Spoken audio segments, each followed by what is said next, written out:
नमस्कार साथियों, स्वागत है आपका AMIS स्टडी सर्कल के यूट्यूब चैनल पर। और क्वेश्चन एंड आंसर सीरीज़ का ये चौथा लेक्चर है। And today we have pick some more topics from current affairs also and from Indian national movement as well. So GS 1 ही decide करेगा आपकी मेरिट, ठीक है।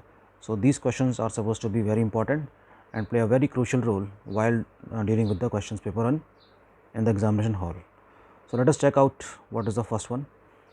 ली तेंग हुई वॉज डेड रिसेंटली। ये किस देश के राष्ट्रपति थे? बहुत ही फैक्चुअल क्वेश्चन है। Answer is Taiwan. थोड़ा सा पढ़ लीजिएगा इसके बारे में।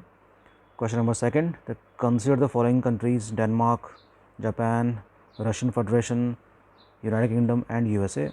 बताना है आपको कि आर्कटिक काउंसिल के कौन कौन से देश सदस्य हैं जो नाम ऊपर दिए गए हैं।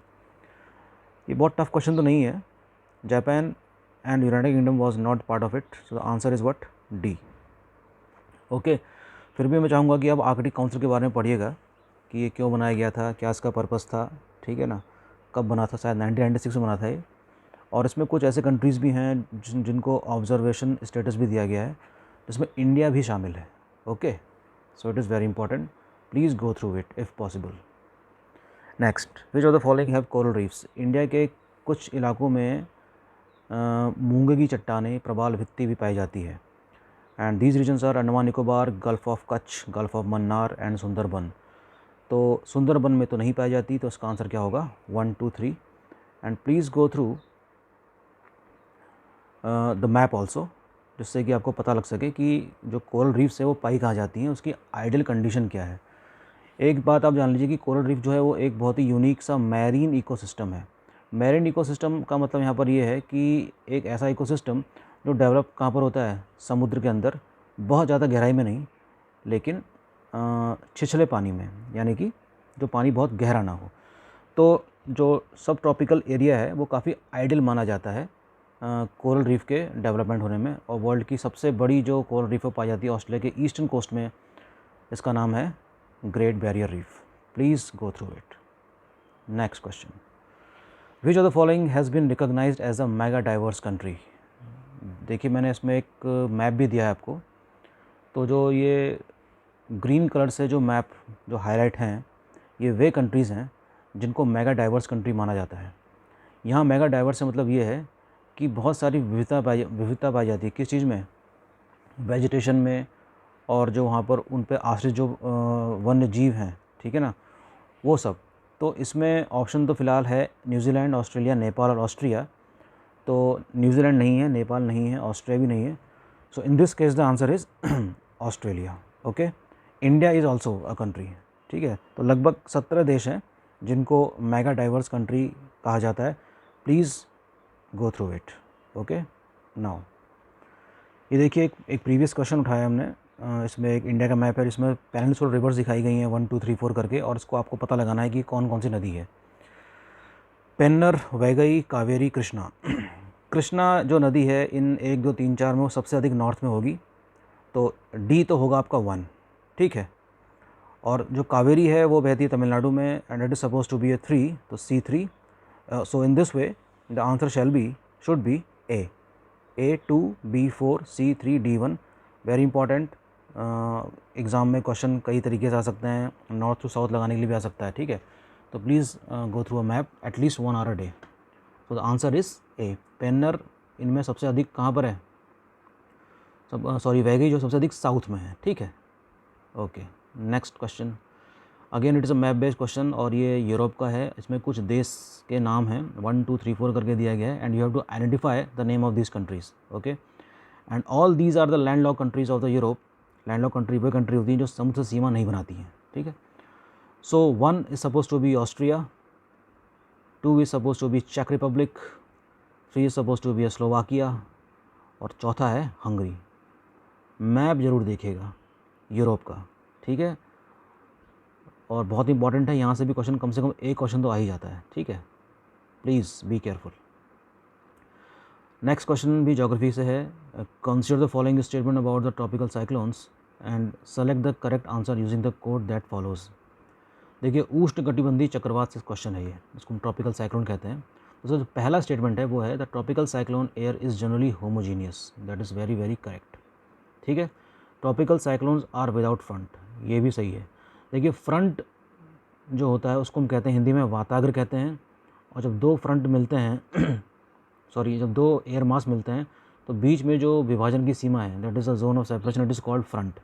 तो कोल्ड एयर मास और वार्म एयर मास के बीच में जो जोन ऑफ सेपरेशन इसको फ्रंट कहा जाता है। तो ये जो फ्रंट है ये रिस्पॉन्सिबल है टेम्परेट साइक्लोन को जनरेट करने में, टेम्परेट साइक्लोन, ठीक है, not tropical cyclone.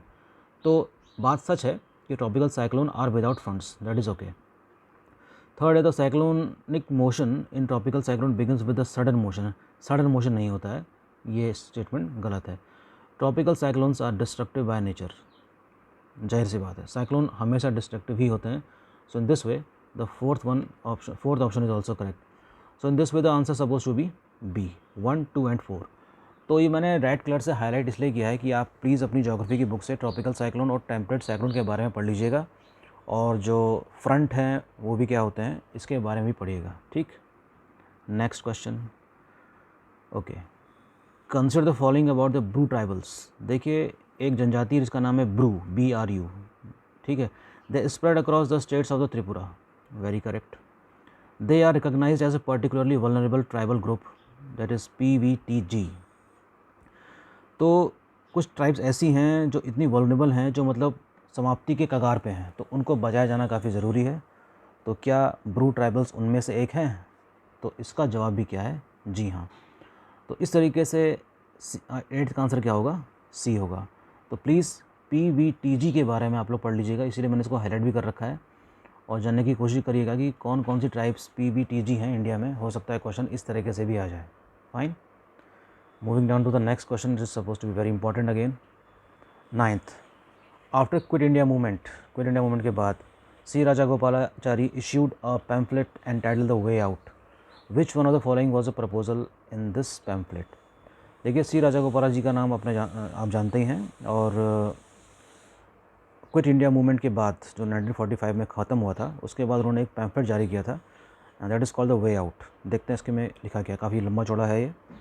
The establishment of a war advisory council composed of representative of British India and the Indian states, reconstitution of the Central Executive Council in such a way that all its members except the Governor General and the Commander in Chief should be of Indian leaders. C option है fresh elections to the central and provincial legislatures to be held at the end of the 1945 and the constitution making body to be convened as soon as possible, and the D1 is the solution for a constitutional deadlock.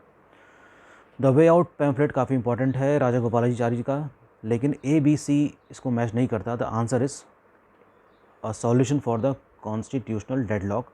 So you people are advised to go through August Offer of 1940, Cripps Mission of 1942, Wavell Plan of 1945 and Cabinet Mission of 1946। Along with this Rajagopalachari का एक formula था, उसको भी एक बार पढ़ लीजिएगा। देखिए इन सभी प्रपोजल में बहुत ही बारीक बारीक क्या हैं डिफरेंसेस हैं, तो थोड़ा सा कन्फ्यूजन जरूर क्रिएट होता है। You must go through it, okay. Next question, consider the following statement. The all India trade union Congress was formed in 1920, very important, and this statement is very correct also, ठीक है। तो all India trade union Congress की स्थापना 1920 में हुई थी, इसको attack भी कहते हैं, AITUC, है ना। And Lokmal Tilak played an important role in the formation of AITUC. Yes.